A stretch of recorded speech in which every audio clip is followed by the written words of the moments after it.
देखो, यदि आपका कोई सामान नीचे गिरता है और आप नीचे झुक के सामान उठाते हैं, तो आप इस बात का सारी बच्चियां ध्यान रखेंगी कि सामान उठाते वक्त एक हाथ आपका यूं होना चाहिए यहाँ पे, उसके बाद आप झुकेंगे और फिर उसके बाद कोई भी सामान उठाएंगे। समझ गए?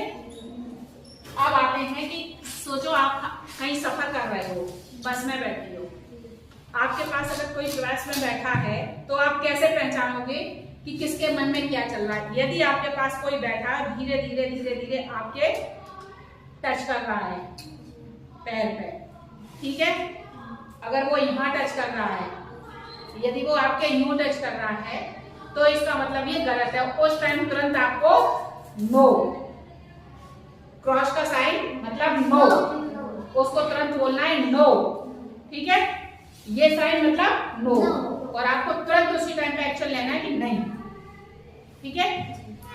समझ गए सारे बच्चे? एक बात और ध्यान रखनी है कि यदि सपोज करो कि आपको यहाँ से बस से निकलना, यहाँ कोई जेंट्स बैठा है और आपने उसको कहा कि मुझे निकलना, और उसने थोड़ी सी जगह दे दी ऐसे कि जो निकल जाओ, नहीं, आप बिल्कुल नहीं निकलेंगे। क्यों? वो उस टाइम आपके साथ हरकत कर सकता है। क्या हरकत कर सकता है? खड़े हो सकता है कि वो आपको इस हिस्से पे टच करे, ठीक है, जो गलत होगा। अगर वो आपको निकलने के लिए बोलता है, आप उससे कहिए कि आप बाहर निकल जाइए, ठीक है, पहले निकलो बाहर, आप इस तरह से उसको बोलें कि आप बाहर निकल जाएं, और जब आप बाहर निकल जाएगा उसके बाद आप निकलेंगी, और आप निकलने के बाद फिर आप उसको बैठने बोलेंगे, ठीक है? ये बैड टच गुड टच सिर्फ लड़कियों के लिए ही नहीं है, लड़कों को ये सीखना है कि इस तरह की